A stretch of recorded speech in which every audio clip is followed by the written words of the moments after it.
Aujourd'hui on se retrouve à Agora Santé, je vais faire un bilan musculaire avec Florian et Rémi. J'ai eu quelques petits soucis d'épaule récemment et du coup l'idée c'est de voir où j'en suis et surtout voir est-ce que je peux éviter d'autres soucis par la suite. Donc on va faire ça, ça s'appelle Kinésport Prévention. Salut Jocelyn, comment ça va? Ça va très bien toi? Nickel, tu peux te présenter rapidement pour... Florian Marquis, donc je suis kinésithérapeute du sport. Bon, on travaille pour KSP, donc Kinésport Prévention. Comment ça va? Ça va Jocelyn? T'es prêt à souffrir?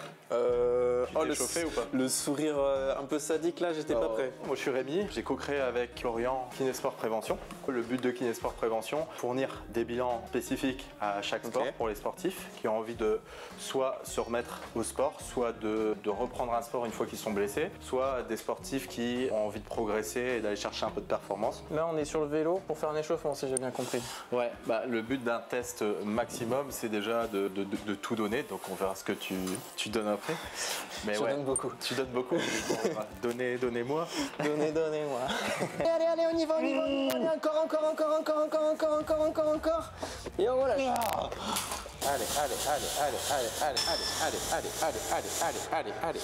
Et donc donc là tu vas faire 5 minutes d'échauffement cardio-vasculaire pour augmenter ta température corporelle, histoire de pas démarrer à froid. Ouais. Ensuite on va chauffer les jambes, on va faire des petits squats sautés. Et du coup... Hein? Je suis pas loin du plafond. Non, t'as encore 40 cm. Challenge accepted. Pour être sûr que t'exagères pas. Ok, c'est parti. J'étais pas loin quand même là. Ça va, il y a encore de la marge. J'ai jamais vu ça. Ouais. On va faire des petites contractions au niveau des ischio-jambiers parce qu'on va les tester et ceux-là il faut les chauffer parce qu'on les chauffe pas naturellement en marchant. Ouais, ok. T'as peur mon gaillard? Vas-y. Ok. Les kinés ont des grandes mains, donc là c'est histoire de chauffer un peu les ischios parce qu'on va te faire un test quand même de force max ischio. Donc là tu vas m'empêcher, hop, voilà, tranquillement. Donc, ouais, là faut pas que je résiste à fond quoi. Ouais, pas à fond. Faut que j'échauffe tranquille. Au début tu mets 20% de ton max. Ok.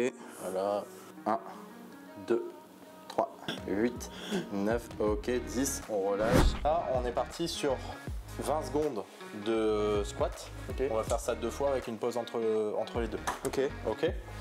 2, 1, allez, on est parti. Ok. Il y a le petit compteur. Ouais, c'est Mario Kart. Trop bien. C'est Mario Kart. Jouer. Le but ici des squats, déjà, ça va être la première indication qu'on aura. Ça va être ta répartition du poids du corps à droite, à gauche. Ok. Donc, est-ce que tu appuies plus sur ta jambe droite, plus sur ta jambe gauche? Okay. Pause. Donc ça, c'est le premier point. Et le deuxième point, ça va nous donner déjà une idée globale de la force musculaire que tu développes sur le squat entre ta droite et ta gauche. Ok. Donc, on aura une donnée en kilos. J'en fais combien? Là, on va de quoi? Des sessions? 200 répétitions. Oh putain. Non. Adieu. Ce qu'on va faire, c'est juste 2 séries de 20 secondes. C'est pas non plus la mort. C'est pas la mort, mais on commence tranquille. Donc là, top, c'est bon. Tu as une moyenne qui a été faite. Au niveau, donc tu as 10% d'asymétrie entre ta main droite, enfin ta jambe droite et ta jambe gauche. 10%, du coup c'était déjà un peu beaucoup. Ça commence à être un chouïa préoccupant. Ok. Après on verra avec les autres tests. Ok, d'accord. Donc là on va regarder ta hauteur de saut. Je descends, je pousse à fond. Ok. Et j'atterris vraiment sur les plaques. Tu t'étais chauffé avant de faire ça? Non. Non, mais je suis un monstre. Ok. Quand tu veux. Qu'est-ce qu'on va voir sur mon CMJ? Ok. Que t'es un mec quasiment parfait. C'est déjà pas mal. Ici, on a une hauteur de saut qui est de 44 cm. C'est déjà une bonne hauteur de saut, c'est une bonne détente. Okay. Donc là, moi, ce qui va m'intéresser sur le CMJ, c'est ce qu'on appelle le DCLRFD. Ta capacité, rapidité de contraction musculaire de freinage. Ok. Là, on voit qu'entre ta droite et ta gauche, tu as 2% d'asymétrie. Et donc là, ce qu'on va regarder, c'est la puissance. Okay. Donc la puissance, on a 4%. 4% d'asymétrie, c'est pareil. Oui, avec les biais d'interprétation et les biais d'expérience, comme tu es en dessous de 5%, il n'y a pas de grosse différence. Par contre, mais quand tu tombes sur les plaques, tu subis 4,8 fois le poids de ton corps. Normalement, le ratio doit être entre 2 et 3 fois max. Donc maintenant, ce qu'on va analyser maintenant, c'est le squat jump. Oui, donc là j'enchaîne plusieurs, c'est ça? Non, et là ce qu'on va faire, c'est que tu vas partir. Non, tu vas partir en bas, parce que l'escalade, ça va être un sport où tu vas plus avoir des poussées que des freinages. Oui. Plus souvent, tu pousses, tu freines. D'accord. Et donc, le squat jump, tu vas partir de 90 degrés ici en bas. Ok. Et quand je te le dis, hop, ça décolle. Allez, go! coup, je me concentre sur la réception maintenant. Il me l'a pas pris, pourquoi? Comment ça, il a pas pris? Non, il a pas... Ça triche. Ça triche, ça triche. Donc dès qu'il perçoit que tu vas descendre un peu pour remonter, il prend pas la valeur. Ah, il l'a détecté. Je me suis pas rendu compte il a détecté. que je l'avais. Bon, on demandera un arbitrage vidéo à la caméra. Donc on est reparti, on descend. Bah, il l'a pris là. Je suis pas redescendu. Là il a pris. Ouais. Gagné. Ok. Bah, le squat jump il est hyper important en escalade. Et là, à mon avis, on va voir des petites différences. La hauteur du saut, elle est moins bonne. Ah, logique. C'est logique. On coupe ta phase de descente remontée, donc tu es moins élastique, tu sautes moins haut. Ouais. Au niveau de ta capacité de propulsion droite-gauche, donc tu as dit que j'ai plus poussé à gauche. ouais, tu as plus de poussée dans ta jambe gauche que dans ta jambe droite. On va aller là-bas, on va travailler. Petite interlude entre deux exos, ce type de contenu, c'est possible uniquement parce que tu les regardes et que tu t'abonnes et que tu commentes et que tu partages. Ça permet à la chaîne d'avoir un peu plus de visibilité et donc ça me permet d'aller chercher des professionnels tels que Rémi ou Florian. Ah, coucou. J'en profite aussi pour dire un grand merci à Rémi et Florian parce qu'ils ont fait ça pendant leur temps de travail. C'est eux qui ont fait en partie le cadrage parce que j'avais personne avec moi. Récemment, je t'avais parlé du fait que j'avais créé une association avec ma compagne. Du coup, l'idée de l'association, c'est le même principe que ces vidéos, faire en sorte de te donner tous les moyens possibles pour continuer à progresser en escalade, mais sans te blesser. Donc c'est peut-être un peu utopiste, mais c'est vraiment ma vision des choses. Si tu as envie de participer et d'aider la chaîne à se développer via cette association, je t'invite à aller voir le lien juste ici. Il y a toutes les informations qui correspondent à devenir pareur de l'association. Donc clairement, il y a des petits bonus, des vidéos en avant-première, des vidéos supplémentaires pour commencer. Et en fonction du nombre de personnes qui adhèrent à l'association, ça débloque un bonus pour tous les adhérents de la communauté. Un peu à la Helldivers, je sais pas si t'as joué, moi peut-être un peu trop. Voilà, je te laisse retourner sur la vidéo, on va voir les exercices suivants. On est parti, donc là on va faire un test de force maximale pour ton quadriceps, donc c'est le muscle qui est devant la jambe. On va essayer de faire 5 secondes en puissance maximale, avec 5 secondes de repos, on va le faire 3 fois. Ouais. D'accord. Tu me dis quand t'es prêt? Ouais. 5, 4, c'est comme dans Mario. Ouais, comme tout à l'heure. Allez, c'est parti, à fond, plus fort, allez, encore. Est-ce qu'il faut que je reste assis ou pas? Tu relâches. Parce que j'ai l'impression de me lever en même temps. Tu vas au max, du max. Le capteur ne lâchera pas. Allez, vas-y, c'est parti. Alors là, il faut que tu restes dans l'axe, reste dans l'axe. Donc tu vois, ça n'a rien changé au niveau de la valeur. Mais par contre, ça peut nous expliquer un petit déficit. Ok. Alors, on reste dans l'axe à fond. Allez, à fond. Allez, encore. Allez. C'est bon, tu peux relâcher. C'est trop chelou. 40 ans de carrière, j'ai jamais vu ça. C'était nul. 40 ans, t'as quel âge? Ça se demande pas. Ça peut vexer les gens. Ça fait trop bizarre parce qu'en plus t'étais légèrement fatigué à la fin. T'as ton genou qui est bloqué, qui est serré, ça fait trop bizarre. C'est fait exprès. Donc là c'est force maximale en isométrique à 90 degrés. Donc comme on peut le voir, il y a une énorme différence. Donc là tu es à plus de 12% de différence entre ta droite et ta gauche. Et qu'est-ce que je t'ai dit tout à l'heure? À gauche, à mon avis, ça sera plus faible parce que tu as vu que tu partais. Tu n'arrivais pas à maîtriser, à rester dans l'axe au niveau de ton genou. Et donc tu vois, ça, la courbe, il y a un plateau qui se fait. Chez toi, le plateau s'est rapproché. Tu as une grosse différence. Donc en gris, on a la moyenne de la population de ton sexe et de ton âge. Et donc là, ta force max, tu as 12% de différence. Par contre, en moyenne, c'est pire que ça. Tu as 24%. Après, il y a aussi le temps que le xou il rentre dans la tête. Mais là, c'est sûr, tes deux max des deux côtés. Allez Jocelyn, est-ce que tu es prêt pour un deuxième tour de manège? Donc là on est parti sur le test des ischios, donc c'est le muscle qui est derrière. On va tester, donc on va passer du côté droit. 5 secondes de contraction, 5 secondes de repos, est-ce que tu es prêt? Oui. On est bien sur la force maximale. Hein. Oui. On s'endort pas. Allez, c'est parti, à fond, allez. Ah, ça brûle. Encore, allez. Et tu relâches. Est-ce que tu es prêt? 3. Non, attends, je suis pas chaud là. On tient. Et on relâche. Allez, le dernier, c'est maintenant ou jamais. Allez, go, allez, on y va. Allez, encore. Et on relâche. Dis-moi qu'ils sont pas si mauvais. Totalement catastrophique. Catastrophique. Ça ne fait que se confirmer, mais comme tu peux le voir. Oh bordel. Bon après non, ça m'a brûlé beaucoup plus vite à gauche qu'à droite. Exactement. Donc là pareil, on a ta force max et ta force moyenne. Et dans les deux cas, tu es dans les choux à gauche. D'accord. Oh, tu as 23 de moyenne et 25%. C'est nul à chier. Bon, après, sur l'appli, on te calcule le ratio, mais on peut le faire vite fait. Attends, je m'étire vite fait, ça fait mal. Il est faible. Ah mais alors, franchement, sur les talons, du coup, ça s'explique trop parce que c'est comme ça, sur un talon, t'es pas exactement 90, mais t'es souvent... Bon, ça dépend des fois, quoi, mais... Je pensais pas avoir un aussi gros déficit à gauche qu'à droite, quoi. Donc on calculera ton ratio tout à l'heure sur le logiciel, mais globalement, nul le ratio ne va pas être terrible. Allez, vers l'arrière. Allez, encore. Ok, donc là le but ça va être de tester tes rotateurs externes ou rotateurs latérales d'épaule. Okay. On commence souvent par les plus faibles chez la personne qui fait de l'escalade. Ok. Donc on a choisi ce mouvement, pourquoi? Parce qu'en escalade, souvent tes bras ouverts comme ça. Oui. On va tester principalement, c'est les muscles de la coiffe des rotateurs, qui sont rotateurs externes et qui sont hyper importants dans la stabilité d'épaule. Ouais. Ok. Pareil avec la main droite. Ok. Ok. Allez,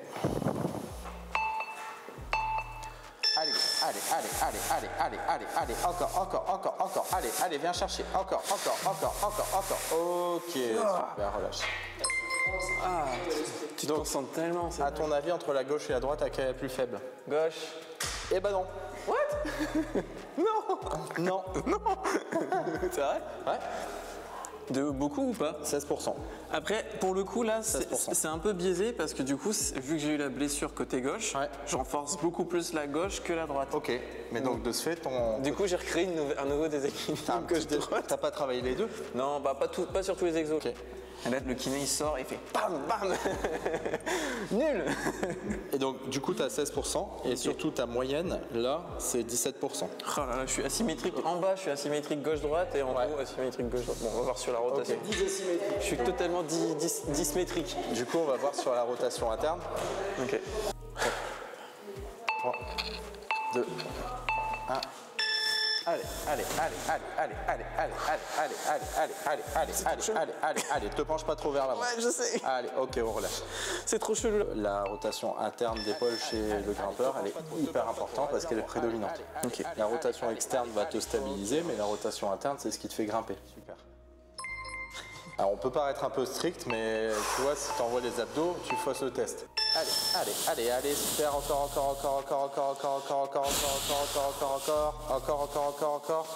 Ok, super. J'étais mieux. T'étais beaucoup mieux. Sur le dernier, j'étais... Ouais. Alors, entre la droite et la gauche, à ton avis, au ressenti? Je sais plus du coup. Je dirais que la gauche est plus forte. La gauche est beaucoup plus faible en rotateur interne. Il se trompe totalement. Beaucoup plus faible. Ouais, parce que tu m'as induit en erreur parce que tu m'as dit, je pense que t'es pas à fond à droite. Ouais. Et du coup, je me suis dit, bah, en fait, c'était nul à droite. Bah, là, c'est sur la somme, en plus de tes 3 répétitions, t'as 20% de déficit. C'est n'importe quoi. Donc, ouais, t'es complètement déséquilibré. Après, c'est quoi, du coup, les doigts? Là, on va faire test de coude. Coude? Ouais. Ok, t'as ramené une pinte? Une pinte? Une pinte. Bon, elle sera pas assez lourde, j'espère que... mais je prends des pintes de 3 kilos. J'espère que 50 centilitres, bon. Comme ça? Vas-y. Et donc vraiment, le mouvement, c'est mouvement de biceps. Voilà, okay. Serre le coude contre toi. 3, 2, 1. Allez.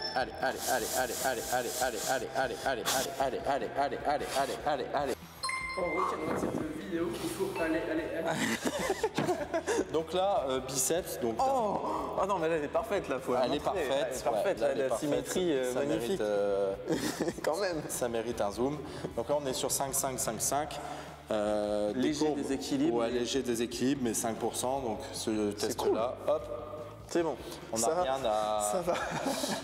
Donc là, le but ici, ça va être vraiment de tester ce qu'on appelle le clamping. Donc le clamping, ça va être la force des muscles pectoraux. Donc quand tu as des prises ici, te permettre de faire de la traction et de passer d'un côté à l'autre du mur.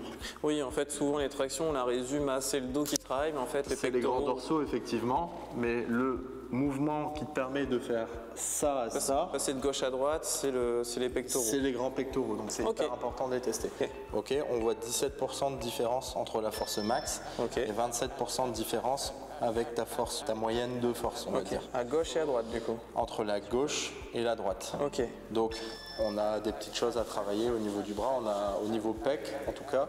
Donc pour l'instant, toi, tes rotateurs internes, donc gauche pour l'instant, sont plus faibles. Ok. Voilà. Pousser vers le bas au maximum. Ok. Donc là, plutôt grand dorsal et muscle du dips, tu vois. Oui, c'est les dips. Donc c'est ce qui va être, le dips, ça va être ça. Ouais. Bah là, c'est pareil. En gros, c'est le même muscle qui te permet de faire ça. Ça, c'est grand dorsal. Donc en escalade, c'est hyper important. C'est marrant que sur le dips, ça soit le grand dorsal, tu vois. Pourquoi? Bah pour moi, c'était épaule, pec, triceps. Ouais, le dips. mais le muscle qui te permet ici de faire ça, quand tu es en bas et qui vient, c'est le grand dorsal en fait qui travaille. Avec bien sûr, donc stabilisation coiffe des rotateurs, trapèze et triceps. Oui. Colle ta hanche à la boxe. Voilà, super. Tac.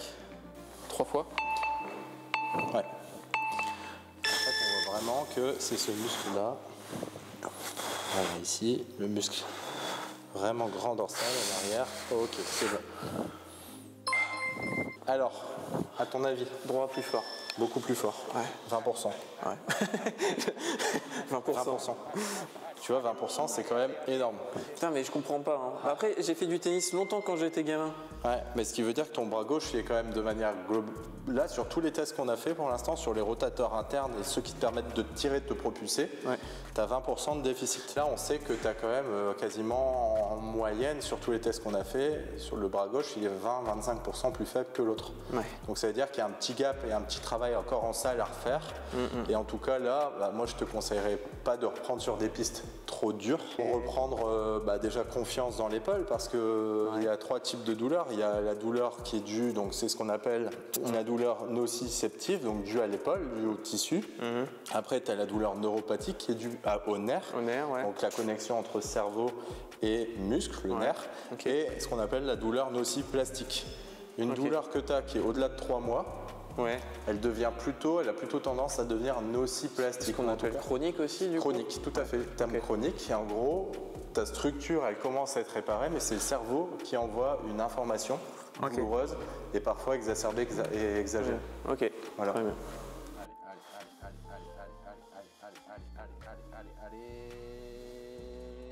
Vraiment, on pose et on fait toute la fonction du doigt. Ok. Donc, la paume de main est là, hop, et on vient vraiment ici, écraser là, écraser là. On met le sommet de la phalange à chaque fois sur le capteur. Donc là, il faut hop, venir un peu avec le doigt ici, celui-là. Ok. Et on va vraiment écraser, écraser, écraser. Ok. On va faire une analyse pour chaque doigt, à droite, à gauche. Ok. Il n'y a pas de grosse différence à ce niveau-là. Ok. Ouais, tu as autant de force à droite qu'à gauche. Ça, c'est cool. On va regarder un peu quand on sera un peu plus en détail. Ok. Donc, ce qu'on retrouve au niveau de l'analyse du squat, on a 51,4 à droite, 48,6 à gauche. Au niveau de la différence de force, c'était peu significatif. Donc, ce qu'on pourrait rechercher chez toi, c'est un déficit de mobilité. Donc pourquoi? Parce que quand je vais avoir par exemple un déficit de mobilité de cheville à gauche, je vais avoir tendance à faire un déport de poids vers la droite pour esquiver le manque de flexion dorsale de cheville. Flexion dorsale, c'est la capacité à avancer de ce fait le genou au-delà de mes orteils. On appelle le knee over toes. Comment on pourrait regarder? On se prend une distance ici, hop, pointe mur, et on compare à droite à gauche pour regarder s'il n'y a pas une grosse différence de mobilité de cheville.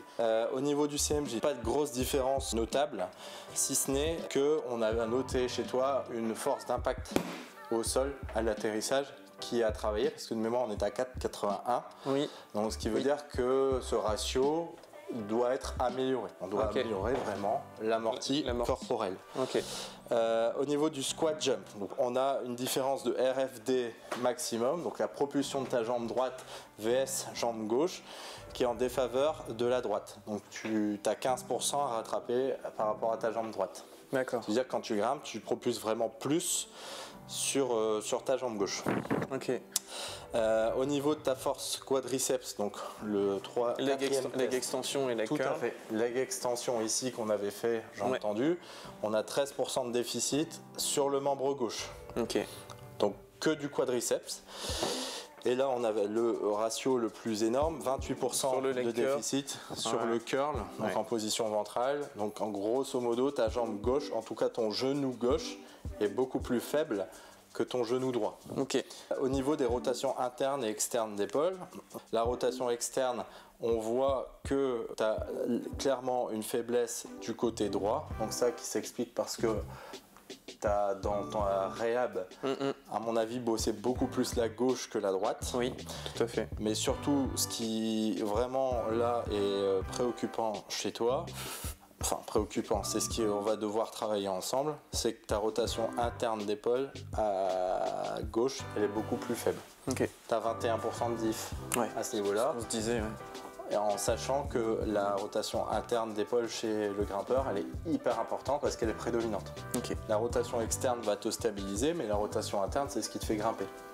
En fait, on pense souvent à la rotation externe dans les échauffements, mais la rotation interne est un peu moins mise en avant, justement. Ouais, alors que c'est elle qui...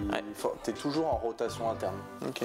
Et on peut confirmer ça par les autres tests. Donc la flexion de coude, on est symétrique. Ouais. Par contre, le test du grand pectoral, on voit qu'à gauche, en serrage, je suis encore faible à gauche. Notamment quand tu es sur des gros volumes et que tu dois attraper le volume et serrer, bah là tu serres 20% de moins, encore une fois avec le bras gauche. Ok. Pour les fixateurs d'omoplate, on avait vu qu'il n'y avait pas de différence au-delà de 2%, donc ça c'est rien. Ça c'était bien. Et au niveau de la force de préhension, globalement on est symétrique. Ça c'est bien aussi. Donc là ce qu'on va faire, c'est qu'on va se faire un petit protocole de renfort, on va te redonner un petit travail de membre inférieur, notamment sur du travail de freinage, du travail de squat, du travail d'éducatif de saut pour apprendre à mieux gérer les retombées. Ouais. C'est quoi, c'est de la proprioception un peu ça la proprioception, du travail de modération d'impact et du travail avec tempo de musculation. Ok. Ouais. Et donc au niveau du membre supérieur, ce qu'on va retravailler, donc on va rééquilibrer le ratio rotateur interne, rotateur externe d'épaule. Ok. Et on va globalement encore continuer à faire du renforcement sur ce membre gauche, surtout sur les muscles cibles de l'escalade, donc les rotateurs internes, les pectoraux et les grands dorsaux, pour réattraper de la force qui va te permettre de monter. Ok. Voilà. Super complet. Ouais. N'oublie pas que cet exemple est vraiment spécifique au mien, clairement, et que du coup, chacun a un corps qui réagit différemment. Par contre, il y a quelque chose qu'il faut prendre en compte un peu pour tout le monde, c'est le fait que notre corps agit dans la globalité, il compense dans la globalité. Donc faut pas se focus uniquement sur une douleur à l'épaule et penser que à ça tout le temps. Il y a plein d'autres choses autour qui sont pertinentes. Ce que je retiens de ce bilan musculaire, c'est que si on veut progresser sans se blesser, c'est qu'il faut voir le corps dans la globalité. J'étais venu à la base parce que j'avais des soucis à l'épaule et j'avais complètement négligé le côté ischio. Tu vois, je le dis dans la vidéo à un moment, je pensais pas que j'avais un tel déséquilibre. Je sais que c'est important de le travailler, mais là c'est écrit noir sur blanc via le bilan que si ce contenu t'a intéressé, n'hésite pas à t'abonner.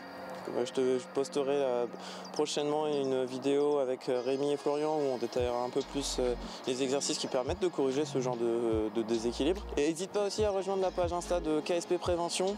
Donc il y a énormément de conseils, pareil sur leur site internet, je mettrai les liens dans la description.